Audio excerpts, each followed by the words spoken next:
Afternoon everyone, সবাই কেমন আছেন? আশা করি ভালো আছেন। আর আজকে খুবই ভারাক্রান্ত, কারণ হচ্ছে আজকে একটা খুব পছন্দের জিনিস আমাকে বিক্রি করে দেওয়া লাগতেছে। আর সেটাই হচ্ছে গিয়ে স্টক করব আজকে বাইকটা। আর জিনিসটা হচ্ছে যে এইটা আমার জিক্সার 250, এই বাইকটা আজকে হচ্ছে কি স্টক করব। স্টক করার পরে দিন এটা বিক্রির জন্য দিব। সো প্রত্যেকটা পার্ট আমি আসলে খুবই যত্ন সহকারে লাগাইছিলাম, প্রত্যেকটা জিনিস খুবই অল্প অল্প করে, কারণ কি একটা বাইক পুরোপুরিভাবে সেট করা কিন্তু এত সোজা ব্যাপার না। সব কিছু আস্তে আস্তে, মানে বাইকটার সাথে মানানসই কোন জিনিসটা হয় সেটা সেট করতে অনেক সময় লাগে, আর অনেক সময়ের ব্যাপার।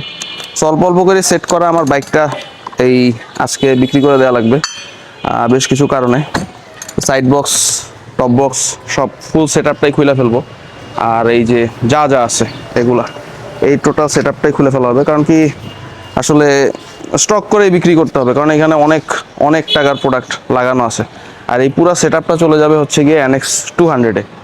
আর এই তো, বাট এইটার যে একটা ফিল, এটার যে একটা পাওয়ার, এটার সাথে অলমোস্ট আমার 28,000 কিলোমিটার চলা হয়েছে বাংলাদেশের বিভিন্ন রাস্তায়, অফরোডিং, সমুদ্র, পাহাড়, অনেক কিছুই দেখছি এই বাইকটা নিয়ে।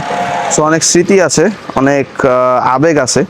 সো এটা আসলে ছেড়ে দিতে হচ্ছে। আচ্ছা, আগে আমরা এটা স্টক করি।